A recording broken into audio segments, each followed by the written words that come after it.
I bet you didn't know these Olympic sports existed. The Olympics, a legacy of weird. 5 glorious rings representing the spirit of athletic competition, international camaraderie, and the very best of humanity. Or at least that's the marketing spiel. In reality, it's also been a breeding ground for some of the most head-scratchingly bizarre sporting events known to man. So buckle up, dear viewers, as we delve into the forgotten corners of Olympic history to unearth 10 sports you probably didn't know existed. And don't forget to subscribe to Tentastic Finds for more amazing discoveries. Number 1, Tug of War, not just for playground politics. Now picture this, it's 1900, the Paris Olympics. 8 burly men locked in a grueling test of strength and strategy. That's right, tug of war was an Olympic sport. For 2 decades, teams vied to drag opponents 6 feet. Sadly, the sport was eventually pulled from the games.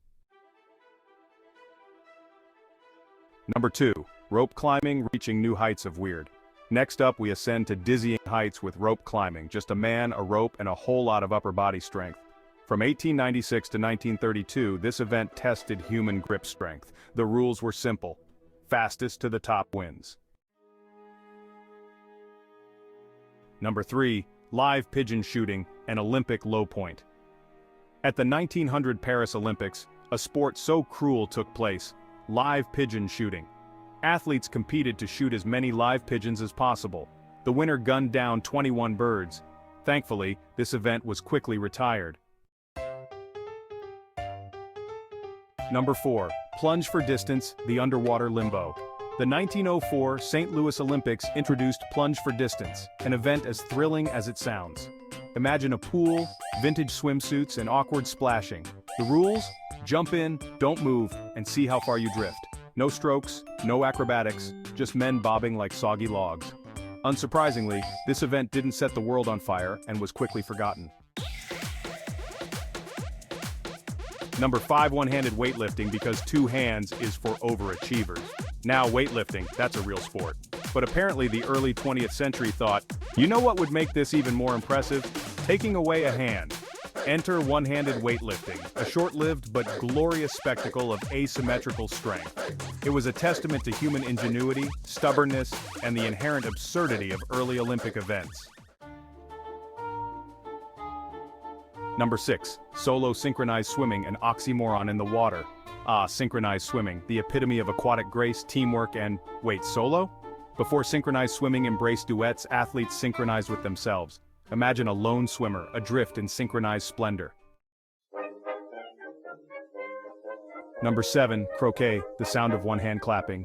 In 1900, the Olympics decided to class it up a bit with a genteel game of croquet. Yes, croquet, the sport of choice for retired colonels and bored aristocrats, somehow found its way onto the hallowed grounds of the Olympic Games. But an Olympic sport? That's like having competitive knitting at the Super Bowl. Croquet, despite being the first Olympic event to feature women, was about as popular as a vegetarian at a barbecue. Number 8, underwater swimming, where thrills go to drown. The 1900 Paris Olympics unleashed underwater swimming upon an unsuspecting world. The premise was simple.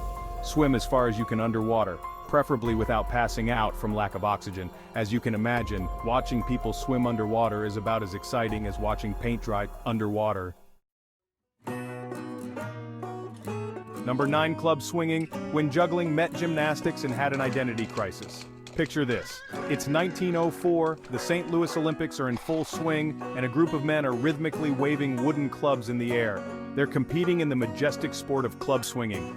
Athletes would twirl, toss, and catch these clubs, all while trying to maintain a look of effortless grace. Number 10, horse long jump, because equestrian wasn't quite dangerous enough. Now, equestrian events are already a sight to behold. But apparently, the 1900 Olympics felt that something was missing. Enter horse long jump, a sport so self-explanatory it barely needs further elaboration. You take a horse, you point it at a sand pit, and you pray that physics and equine goodwill are on your side. The goal was to see which horse and rider duo could launch themselves the farthest without, dying a horrible bone-crunching death. Outro: the Olympics, a legacy of weird. From pigeon massacres to underwater limbo, the Olympics have seen it all. These forgotten sports remind us that the Games are more than just a showcase of athletic prowess. They're a reflection of our ever-evolving cultural quirks and our endless capacity for bizarre and wonderful competition. So next time you're watching the Olympics, spare a thought for these oddball events and the athletes who dared to participate. And if you enjoyed this journey through the weird and wonderful world of Olympic sports, make sure to subscribe to our channel for more fascinating content.